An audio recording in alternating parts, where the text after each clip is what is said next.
Hello guys and welcome back to your new video. तो जैसे कि मैंने आप लोगों से प्रॉमिस किया था, मैं बीएसएनएल की 1 मंथ एक रिव्यू वीडियो लेके आऊंगा, तो मैं वो लेके आ चुका हूं। बहुत लोगों को बीएसएनएल में ट्रस्ट इश्यूज रहे हैं पहले से। मैंने 4 साल पहले बीएसएनएल का लैंडलाइन लगवाया था।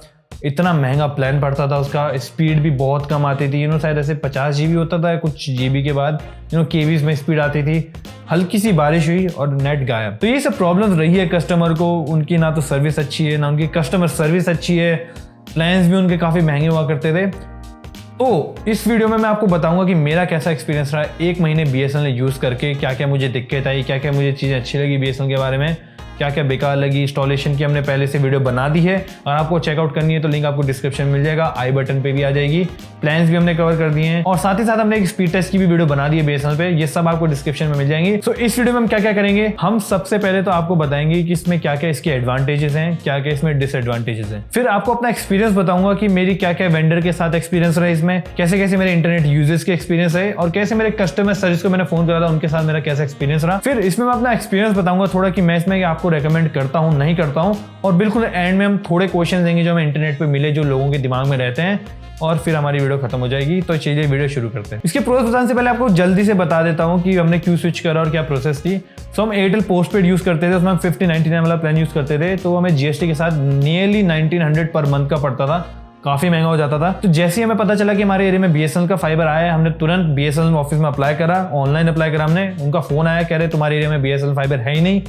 फिर हम इधर उधर घूमे, 1-2 दुकान पे देखा जहाँ पे पहले से लगा था। उन्होंने कहा कि एक लोकल वेंडर है वो लगा रहा है। हमने उसे कांटेक्ट करा, उसने हमारे यहाँ आके लगाया। इंस्टॉलेशन चार्जेस उसने हमसे टोटल लिए 6000 प्लस हमारा जो बिल आया, उसके बारे में थोड़ा सा आपको बाद में बताऊंगा। और जो लगाने का इसमें टाइम लगा, इसमें 3-4 दिन हमारे टोटल लगे। काम था 1 दिन का, और खींचे 3-4 दिन फोन करते उन्हें, भैया कहाँ हो, हाँ भैया अब भी आया, कहाँ हो, अब भी आया। बस ऐसे ही 3-4 दिन तक चलता रहता है। आप भी लगाओगे ये तो आपको पता ही है, ऐसा तो होता ही है। अब हम इसमें प्रोज से शुरू करते हैं। सबसे पहले चीज क्या क्या प्रोज रहे हैं यूज करने पे। तो डे टू डे यूज में हमें से कोई इसमें दिक्कत आई नहीं। ब्राउजिंग बढ़िया हो रही है, ऑनलाइन गेमिंग बढ़िया चल रही है, इसमें अपलोडिंग भी बढ़िया हो रही है। जब हम अपने YouTube की एक फाइल अपलोड करते हैं, नियरली 2 GB की जो फाइल होती है, ये आराम से 4 से 5 मिनट में से अपलोड कर देता है। और जिसमें पुरानी जो प्रॉब्लम्स हैं, दिक्कतें हैं बीएसएनएल के साथ, की बारिश हुई और नेट गायब हो जाता था, वो दिक्कत मुझे एक भी बार देखने को नहीं मिली। यहाँ पे 2 बार अच्छी खासी हवा चली है, बारिश भी 3-4 दिन हुई है, तो ऐसा नेट बिल्कुल भी नहीं गया। तो यही थे जो प्रोज मैं कहूँगा। इंटरनेट पे आपको क्या ज़्यादा बताएं, क्योंकि इंटरनेट है, स्पीड आती है, नेट चलता है, तो उसकी हमने ऑलरेडी अच्छे से वीडियो कवर कर दी है। स्पीड टेस्ट की डिटेल वीडियो है। तो इसमें हम ढंग से बात करते हैं इसके कॉन्स की, जिसके लिए लोग ये वीडियो देख रहे हैं, क्योंकि ट्रस्ट इश्यूज बीएसएनएल में पहले से हैं। तो इसमें जब डाउनलोडिंग करी हमने, तो हमें बहुत बार स्पीड फ्लक्चुएशंस देखने को मिली।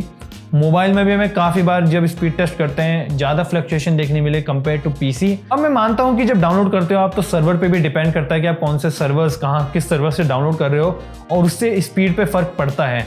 बट हमें इतना टाइम हो गया नेट यूज करते करते, तो आपको थोड़ा पता चल जाता है कि कहाँ पे आपके इंटरनेट स्पीड कम हो रही है और कहाँ पे आपके सर्वर्स की दिक्कत है। तो इसमें एक तो दिक्कत ये थी। अब जो दूसरी दिक्कत में हुई, हमारा 2 बार नेट गया है। पहली दिक्कत तो कब आई, जब लगा था उसके दूसरे दिन ही दिक्कत आई थी।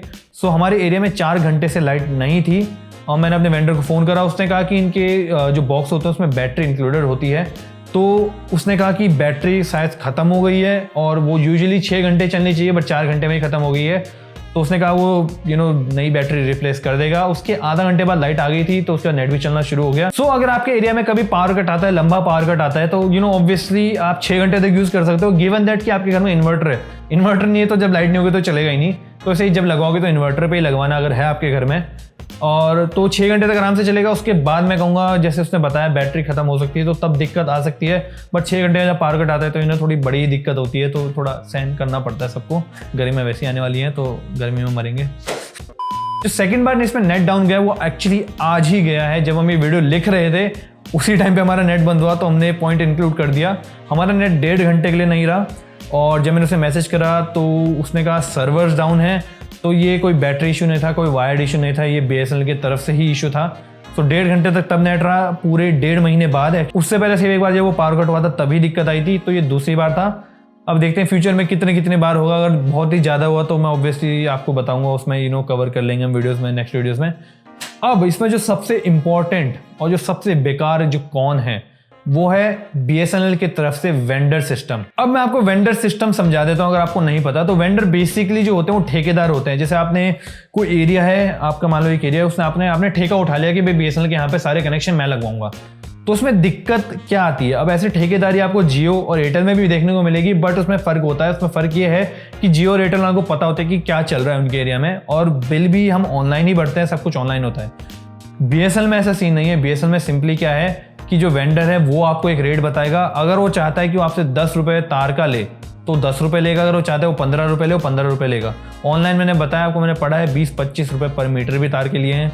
सेकेंड चीज़ इसमें आती है ONT रूटर। वो भी वेंडर बल्क में मंगाता है तो वहाँ पे भी अपना प्रॉफिट निकालता है। ऑनलाइन एक्चुअली सेम ही पड़ा, हमें 4.5 जाके ऑनलाइन पड़ रहा था, 4.5 जाके उसने बताया। अब यहाँ पे एक और चीज़ जो सबसे बेकार है वो है इसमें कोई प्राइस लिस्ट नहीं है इनकी। तो अगर आप इनसे एक प्रॉपर बिल मांगोगे या आप कुछ भी मांगोगे कि भाई एक दिखा भाई कितना किस चीज़ का चार्ज है, तो ये इन पे अवेलेबल नहीं होता। अगर आप ये कभी कर रहे हो और इसको पेमेंट कर रहे हो अपने वेंडर को, तो मेक श्योर कि आप गूगल पे या UPI से ही करो, कैश बिल्कुल मत देना, क्योंकि आपके पास प्रूफ होगा कि हाँ भाई आपने इतने पैसे किसी को दिए हैं। नेक्स्ट चीज़ जो इसमें होती है वो है कि प्रॉपर जो एक कन्वर्सेशन होती है वो नहीं करते, वो अवॉइड करते हैं वेंडर। आप बोलोगे भाई कितना हो, ये कहेंगे देखते हैं लगने दो देखते हैं। तो ये देखते के चक्कर में ये थोड़ा लंबा चौड़ा बिल बना देते हैं आपका। और एक और जो इसमें चीज़ हुई, जब हम मेरे वेंडर से मैंने बात करी तो उसने कहा था कि जो मैं उसे पैसे दे रहा हूँ 6,000 रुपये, बस उतने ही लगेंगे, उसके अलावा सिर्फ मेरे को पहला बिल देना है। बट जब मेरा पहला बिल आया तो उसमें एक तो 599 एक्स्ट्रा थे, वो थे सिक्योरिटी डिपॉजिट। अब वो मैंने पढ़ा है कि online one time year sense भी बनता है सिक्योरिटी डिपॉजिट का, बट मेरे वेंडर ने बिल्कुल नहीं बताया। तो उससे पहले बताना चाहिए था कि सिक्योरिटी आएगा। मेरे को वैसी दिक्कत नहीं होती, बट थोड़ा ट्रांसपेरेंसी होनी चाहिए। और जो दूसरी चीज़ है वो है उसमें 500 रुपये इंस्टॉलेशन चार्ज दिखा है। जब मैंने अपने वेंडर से बात करी कि भाई जब मैंने तुझे पूरे पैसे दे दिए हैं, तूने इंस्टॉलेशन चार्ज क्यों लगाया, तो उसने कहा ये कॉलिंग फीस है वन टाइम। मैंने BSNL ऑफिस कस्टमर केयर में फ़ोन करा तो वहाँ का एक्सपीरियंस भी बता देता हूँ। पहले तो उन्होंने कहा कि उनके बिल ही नहीं खुल रहे, उससे भी छोड़ो, उससे पहले मैंने उन्हें 5-6 बार फ़ोन करा, नाम पूछते हैं, मेरे स्टेट पूछते हैं, फिर चुप हो जाते हैं, कुछ बोलते ही नहीं। मैं फ़ोन काटता हूँ, दोबारा मिलाता हूँ, फिर नाम पूछेंगे, स्टेट पूछेंगे, फिर चुप। एक बंदे ने बोला कि अभी हमारा बिल नहीं खुल रहे तो 2 घंटे बाद फ़ोन करना, फिर उसके बाद वो भी चुप। तब मैंने 8-9 बार कॉल करा, तब एक लड़की ने फ़ोन उठाया, उससे मैंने बताया अपना लैंडलाइन नंबर। उसने कहा कि ये चार्जेस लगते ही हैं, बट क्योंकि बिल में लिखा है इंस्टॉलेशन चार्जेस, कॉलिंग चार्जेस नहीं लिखा है, तो मैं मंडे को जाके BSNL ऑफिस में कंफर्म करूंगा कि चार्जेस किस चीज़ के हैं, तभी अपना पहला बिल पे करूंगा। क्योंकि हमारे पड़ोसी ने भी नेट लगवाया और उनके उसमें कोई भी इंस्टॉलेशन चार्जेस नहीं है, बट उन्होंने हाफ मंथ से लगवाया था। तो मेरा वेंडर भी कह रहा है कि नेक्स्ट मंथ उनके उसमें वो चार्ज एक्स्ट्रा आ जाएंगे। तो इन सब के मैं सॉल्व करके आऊँगा मंडे को BSNL ऑफिस में, और कमेंट सेक्शन में पिन कर दूंगा, बता दूंगा कि क्या हुआ हमारे साथ। सो इसी से मैं कंक्लूड करता हूँ अपना एक्सपीरियंस, मेरा क्या एक्सपीरियंस रहा। तो पर्सनली मैं ये कहूँगा, अगर आपके एरिया में जियो है, एयरटेल है, टाटा स्काई, ब्रॉडबैंड कुछ भी है, लिटरली कोई भी फाइबर अवेलेबल है, आप उसे लगवाओ, BSNL को अवॉइड ही करो। अनलेस कि जो आपका अगर मान लो एरिया में आपके प्राइवेट जो इंटरनेट वाले होते हैं वो हैं और वो आपके BSNL वाले से ज़्यादा चार्ज मांग रहे हैं। मान लो BSNL वाला बोला 6,000, आपका प्राइवेट वाला बोल रहा है 7,000, तो आप BSNL लगवाओ, नहीं तो आप BSNL को अवॉइड ही करना। इनके ना एरिया में कोई ट्रांसपेरेंसी है। वेबसाइट वाले मैंने जैसे बताया, BSNL ऑफिस वाले कह रहे हैं तुम्हारे एरिया में फाइबर नहीं है, हमारे यहाँ फाइबर लगा है एक्चुअली। जियो की वेबसाइट पर आपको साफ दिख जाएगा कि 1,500 रुपये चार्ज हैं, तो उतना ही लेते हैं, वो भी ऑनलाइन पे करते हैं जियो की वेबसाइट पर जाके। तो ट्रांसपेरेंसी की वजह से मैं BSNL को इतना अभी ट्रस्ट नहीं करूँगा। नेट तो मैं कहूँगा फाइबर में हर जगह अच्छा ही आता है, इसलिए आप कोई सी भी कंपनी चुन सकते हो। फाइबर टेक्नोलॉजी ऐसी है कि इसमें कोई BSNL को ताली नहीं बजनी चाहिए BSNL के लिए कि भाई क्या नेट लेके आगे बहुत बढ़िया, क्योंकि फाइबर टेक्नोलॉजी तो नेट अच्छा होना ही है। बट एक चीज़ मैं जरूर मानता हूँ BSNL की, इन्होंने काफ़ी एरियाज में पहुँचा दिया है अपना नेट, जहाँ पे अभी भी जियो और एयरटेल नहीं आए। बट साथ में मैं कहूँगा इनका ये थोड़ा टैक्टिस है कि उनके आने से पहले जितना कस्टमर को लूटना है लूट लो। तो भाई हमें बहुत ज़्यादा जरूरत थी तो हमें लगवाना पड़ा, अगर हमें जरूरत नहीं होती तो हम प्रॉब्ली नहीं लगवाते। तो इन कंक्लूजन, अगर आपके पास अभी भी लैंडलाइन है पुराना वाला तो उसे हटवाओ, फाइबर लगवाओ। पोस्टपेड यूज़ करते हो, जैसे मैंने बताया मेरा पोस्टपेड काफ़ी महंगा जाता है, तो आप फाइबर लगवाओ। और अगर आपके पास छतरी वाला नेट है, मतलब एयर नेट जिसमें DTH से सिग्नल आते हैं, तो दोस्तों से तो हटवा ही दो। तो इतना बेकार होता है कि 10-20 MB से ऊपर स्पीड नहीं आती। वो एलन मस्क लेके आ रहा है, उसका इंतजार करो, अच्छी टेक्नोलॉजी लेके आएगा। और इंडिया में अगर बताऊँ तो डे टू डे लाइफ में ऐसी वो नहीं आती दिक्कत, नेट की मैंने बताया कोई दिक्कत नहीं आती।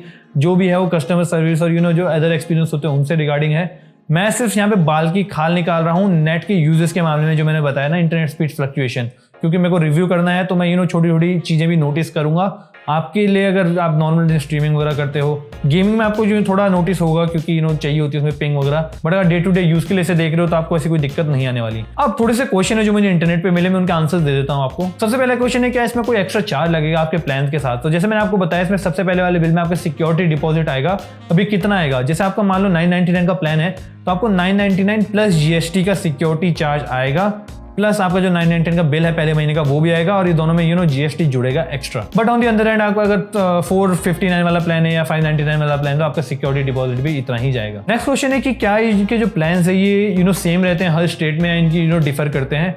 सो इनके जो बेस प्लान्स हैं वो मोस्टली सेम है, बट जो प्रमोशनल प्लान्स हैं कि जैसे आपको थोड़ा सस्ता मिल रहा है, थोड़ी इंटरनेट स्पीड ज़्यादा मिल रही है, वो हर स्टेट में डिफर करेगा। फॉर एग्जांपल जैसे अगर आप उत्तर प्रदेश में देखो तो वहाँ पे आपको 300 MBPS वाला प्लान अवेलेबल है उनकी वेबसाइट पे, बट अगर आप उसे उत्तराखंड सेलेक्ट करो तो वहाँ पे 300 MBPS वाला प्लान अवेलेबल ही नहीं है। तो ऐसे आपको डिफरेंट प्लान डिफरेंट स्टेट में देखने को मिलेंगे। तो जो नेक्स्ट इसका क्वेश्चन आता है कि इसका जो बिल आता है पोस्ट पेड है या कि प्रीपेड है, जैसे जियो में प्रीपेड रिचार्ज होते हैं। सो ये BSNL नॉर्मल पोस्ट पेड की तरह है, जैसे हमने फरवरी में यूज करा तो हमारा फर्स्ट वीक ऑफ मार्च में बिल आ गया। सो आपको जो बिल होता है इस महीने का, फॉर एग्जांपल मार्च का बिल हमें अप्रैल में पे करना पड़ेगा। नेक्स्ट क्वेश्चन है कि इसमें gaming, streaming, online classes, work from home कैसा चलता है? सो आपको work from home, online classes और जो स्ट्रीमिंग होती है उसमें कोई इतनी दिक्कत नहीं है कि जैसे मैंने आपको बताया डे टू लाइफ में।